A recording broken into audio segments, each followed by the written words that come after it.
What's up, everyone? Lock in, I'm doing this once. By the end of this video, you'll have a very clear understanding of how to use your body to drive your golf swing. And I call it the 5-minute drill. You don't need a club to start this. If you want to do it along with me, you absolutely can. And it starts like this. Actually, let's do this. We're going to preface this with posture. When you get set up for your golf shot, it's much more initially about forward lean than it is knee bend. I see a lot of golfers start like this. They stick their arms out like this and get really tense. Knock that out. Stand straight up, bend forward from your waist. At a certain point, you're going to start leaning forward and falling over. You have to counterbalance, kick your butt out behind you. Simple as this, okay? What we're looking for is your center of gravity is actually centered, which means I could draw a line from your armpit down to the center of your foot, and it would cross right in front of your knee, okay?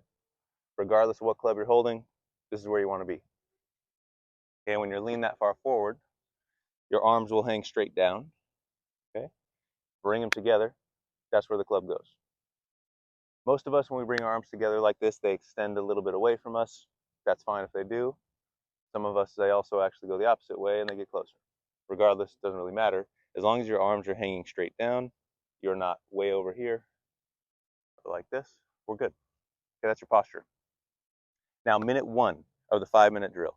When we do this drill, we're working through the entire golf swing 1 minute at a time. So the first minute is your backswing. All the backswing really is at its core is you maintaining a really stable base while you activate your shoulders. Okay, I'm going to show you this from both ways. So, getting your setup, good posture. Pay attention to where your knees are, and I want you to try to keep them where you are while you pull your trail, your right shoulder, if you're a right-handed golfer, behind you. That's it. You should feel core pressure increase. Okay? You're someone who turns a bunch or extends their trail leg too much. You don't really develop much core pressure. Sure, you're turning a lot, which is great, but you're not able to unwind unless you're working way too hard for really no better of a result. Okay, so for 1 minute, I would recommend when you do this, if you're using your phone, you set it down like where the ball would be. Like when I'm doing this, I'll just start the timer. I'll watch it count up for 1 minute. Hands on my shoulders, knees where they are, trail shoulder behind me. Okay. Yes, when you do this, your trail hip will also move back with you. That's good. I just don't want you to activate it and try and turn your hips. We want core pressure to increase so that you are actually winding up, so that when you do the rest of the swing, you get a much more natural unwinding. And then again, you're not working very hard. Okay, this is all about not working too hard. Okay, most of us work way too hard and we get generally worse results for it. Okay, so minute 1 again from the front, knees where they are, trail shoulder behind me for 1 minute. Yes, your lead knee is going to move in a little bit. That's okay. I don't need you to try and make it move in. If anything, I want you to try and make it move the other way. You'll feel your hips engage. You'll feel even more core pressure. You don't need to worry about that too much. Just try to keep them where they are for now. Okay, that's minute 1. That's your backswing. Again, this video, as far as your body is concerned, we'll talk about your arms in another one. Now, a really important concept to understand is that the golf swing is a throwing motion. Okay, if I handed you a ball, said throw it as far as you can, you would probably step into it and you would probably shift all your weight through it. That is the easiest way to remind yourself what it should feel like. Okay, I see a ton of golfers activate shoulders first and then a lot of times shift the wrong way. Okay, so for minute 2, we're applying that lateral weight shift to load up our lead leg, because this leg is basically going to be the workhorse for the entire golf swing. So in minute 2, we apply a downward shift. Now, you can use a line as a frame of reference for directional motion. Again, I'll show you again both ways. But I have it set from my trail toe, my right toe, to my lead heel, my left heel. That's a directional indicator for me, so that when I do minute 2, which again, you're going to do minute 1 first, I want to shift along that line down into my left leg. Okay? It's pretty subtle. What I'm not doing is I'm not turning into it yet. I'm staying turned this way while I sit this way. Okay? Again, if you're going to throw a ball as far as you can, I almost guarantee you're going to step into it or stepping into it. Okay? This is a throwing motion. So again, minute 2. That's just a directional reminder. You don't need this. Okay? Minute 1, knees stayed where they are, right shoulder behind me. Minute 2, shift down into my left leg. Okay? It's really subtle when it happens in motion. You could exaggerate it. There's for sure something to be said about exaggerating motion. There's plenty of videos of pro golfers exaggerating that motion and really engaging their glutes and their hamstrings to get down and develop pressure in this lead leg. Because again, it's your workhorse. Okay, that's minute 2. Minute 3. Minute 3 is basically the rest of the swing. Minutes 4 and 5 are reinforced posture and then a way to develop tempo. Okay, when you do minute 3, it's probably going to be the weirdest part of all this, and that is to further leverage the ground to generate power and rotation all at the same time. Okay. Now you could leave this line down because it is also further frame or further directional reminder of which way you're still moving. Okay, so when we do minute 1, we don't go anywhere. We turn on the spot. When we do minute 2, we sit down into our left leg, our lead leg.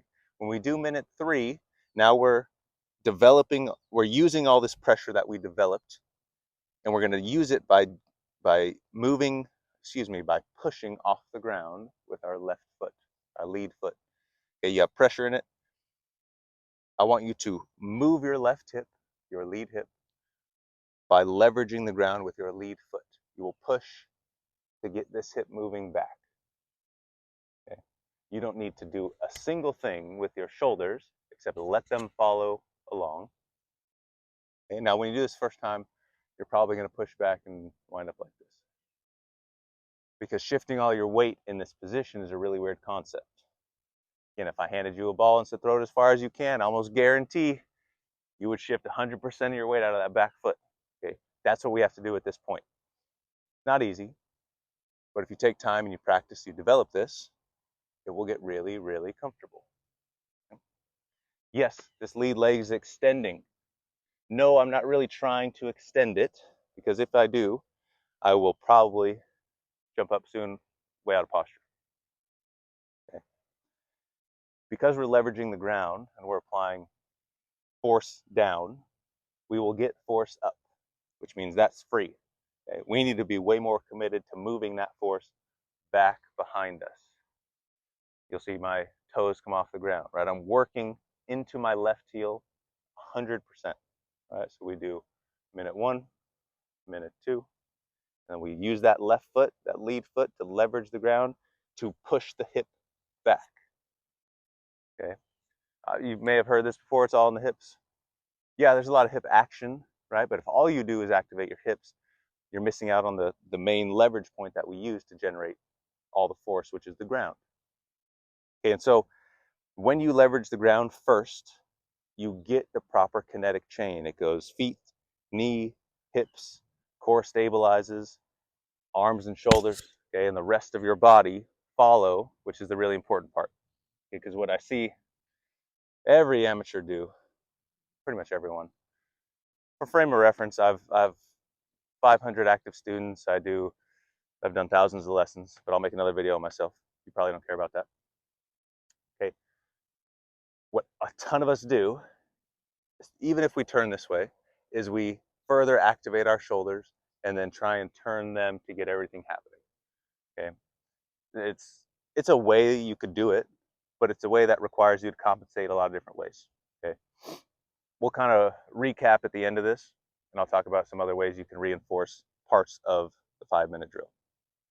Okay, so minute 3 is just you getting used to feeling that pressure develop in minute 2 and using it to your advantage. Okay, so when I use my foot to move my knee and my hip, they push back, which immediately generates, not immediately, but slowly generates rotational force, which again eventually works its way up the kinetic chain, my shoulders will turn all by themselves. Okay, in fact, what we're really trying to do with our shoulders, once we've activated them in the backswing, is absolutely nothing. Okay, again, if you're going to throw a ball as far as you can, you probably don't keep turning your shoulders. That just wouldn't make sense, right? We have to hit breaks along the way, different parts of our body. Okay, we'll dive into this more in the arm video. But if you're going to throw a ball as far as you can, at some point, your shoulder kind of has to stop so that your elbow and your hand, whatever you're holding, the club or the ball, can keep going. It's a throw, not a bat, not a swing. Okay. Minute 4.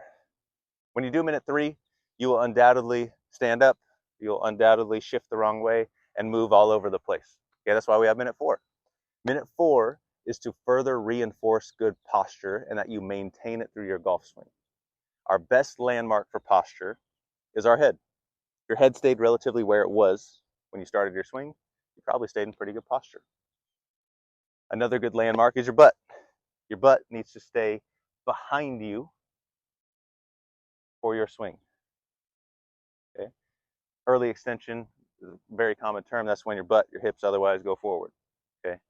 Which is pretty common, especially if you played other active sports wherein you're taught to go to the ball. In golf, really strange, not necessarily strange, just different.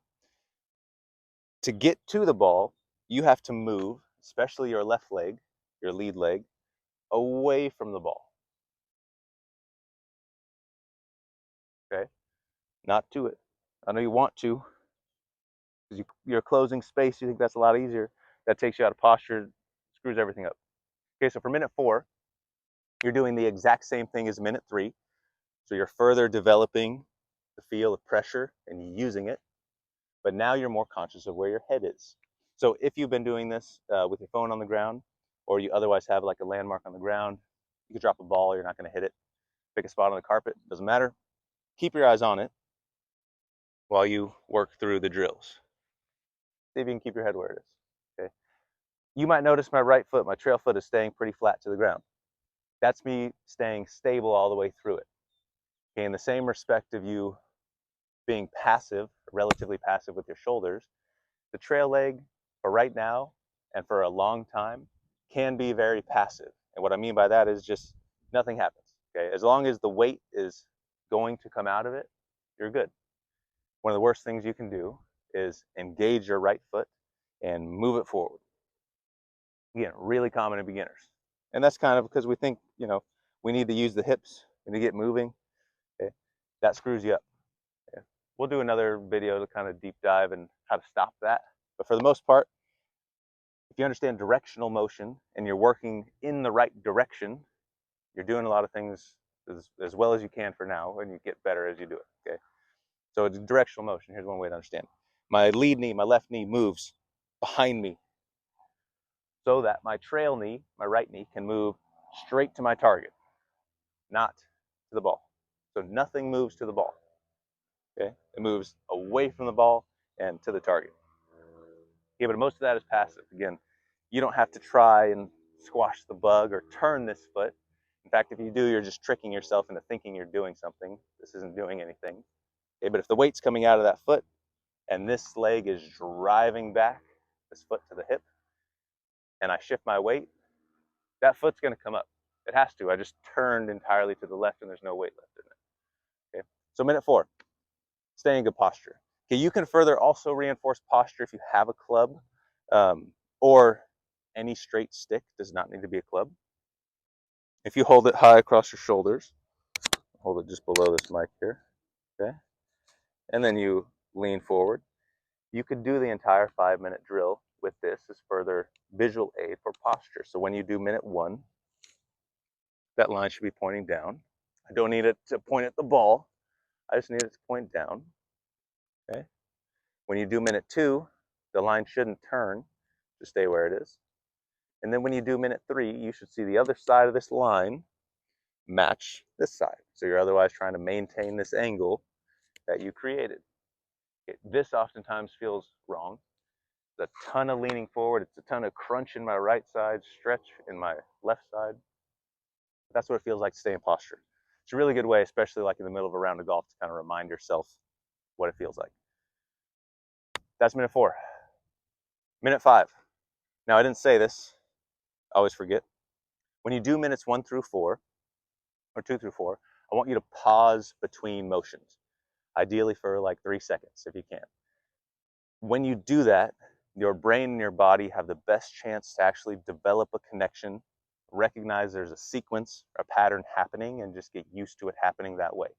So if I'm in minute 4, conscious of where my head is, I'm going to do minute 1. I'm going to pause 2-3 seconds, make sure I feel core pressure, make sure my knees didn't move too far, I didn't sway anywhere. Okay. Minute 2, sit into my left leg. It's relatively subtle weight distribution wise. If I was 50-50, I'm 60-40. You're going down into your lead leg. Stay here for a second, let that pressure develop, get comfortable with it. Okay, when I do minute 3, you don't need to do this fast. I'm going to feel that pressure in my foot and use it to get this hip moving back. Okay. So now when you do minute 5, you're not pausing. Minute 5 is your chance to kind of develop a little, like a sense of tempo and a flow to the whole thing. So if I'm in minute 5, I'm going to turn, shift, and push. I'm not trying to turn anything fast. Okay? I'm just getting used to the sequence of motion. You can stop right here. Note this is not the end of the golf swing, but that's because what will take you from here to a finish of a golf swing is all the momentum you just generated by leveraging the ground. And a little bit of the club head. The club head, as you release it, will also kind of help you finish. But again, the momentum. So just for 1 minute, develop a flow to it. That's the 5-minute drill. That is everything you need to do with your body to swing the golf club, okay, with further reinforced posture. Posture is very, very important, okay? We would say posture is king because you might have a perfect swing, but if you can't stay in posture, you just fall down, fall up. Your swing is not worthless, but everything you're doing in your swing is to compensate for bad posture, okay? So work on the posture, understand your lower body is responsible for driving your swing, your hamstrings, your glutes. Glutes are pretty much your most important muscle. Your core further helps you stabilize and stay in posture once you have a good idea of kind of what that posture feels like. Okay? All right, let's apply it. We're like 150 out on this hole. I've been standing still for a little bit and talking too much, so I might club up for this. I'm gonna hit a 9-iron, we'll see. I don't know if you can see the flag. I don't have any of those tracers yet. Let's see. It's a front flag, which is good on this hole.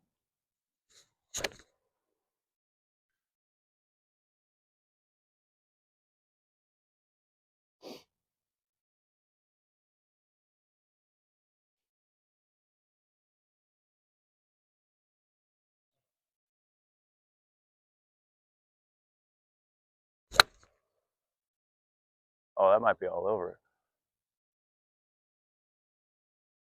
it. Ooh, okay. You know, fuck it. I'm gonna take you up there. Let's see if we can make that birdie putt.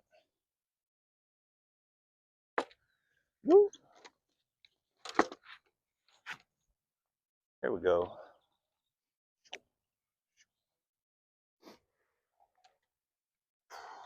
How y'all doing today? Hope you're having a good day. A lot of crazy shit going on. It's World Cup time when I'm filming this. I'm not a huge soccer fan, but I'm enjoying all the memes, especially. But this is crazy. This World Cup, man. Messi just, Mbappe just set the record, and then Messi just broke his own record right after that. Wild. It's also U.S. Open time. Shinnecock looks crazy as ever. All the videos of the fescue are gnarly. Take a wedge with you. The greens, the wind, goodness. Center of the green is going to work. I kind of like, I don't wish harm on any of these golfers and truly a bad time, but I do hope the winner is like 1 under, 2 under. And it's close. I want it to be real close the whole time. Hope no one runs away with it. Okay, let's see. You kind of see where we're at. Yeah, not bad. Oh, we got a chance to make this putt.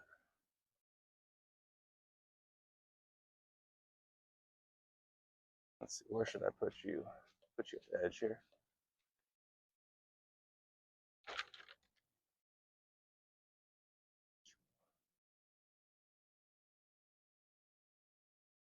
Oh, sorry. Sorry for the tilt-a-whirl. Oh, that's really hard right here.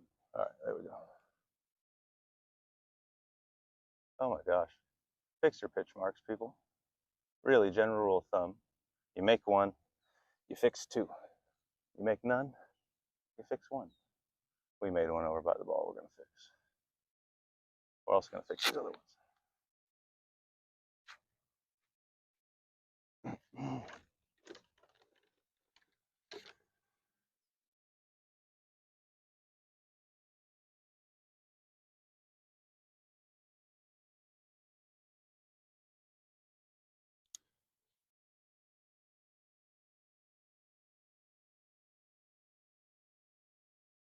What's up, dude? How you doing? Good. Sorry for the cut there, y'all. I wanted to get out of the way so the maintenance guy could change the cups. So I'm on the next hole, and I just hit an approach shot in. We're kind of like the same distance, so I figured I might as well record this and then like finish up the video. So when you get to a green, fix a pitch mark. Okay, you make one, fix it, and then fix another one. If you don't make one, fix one anyway. Okay, because no one likes to putt over bumps. Okay, and then clean your ball. Like if you expect everything out of a putt, or you're trying to play the best you can, clean your ball. If you can with a towel, if not, rub around your hands. My hands get really sweaty. Sometimes I use a sweat to clean them. Don't do that though. That's not smart. Uh, Also, pull the flag. It hurts you more than it helps you, unless you can't see the pin. Um, a ball going into that, a lot of times once it hits it, bouncing out. All right, let's see. This is going downhill. It's going left. So I'm gonna aim a little right and a little short. Let's see what we got here.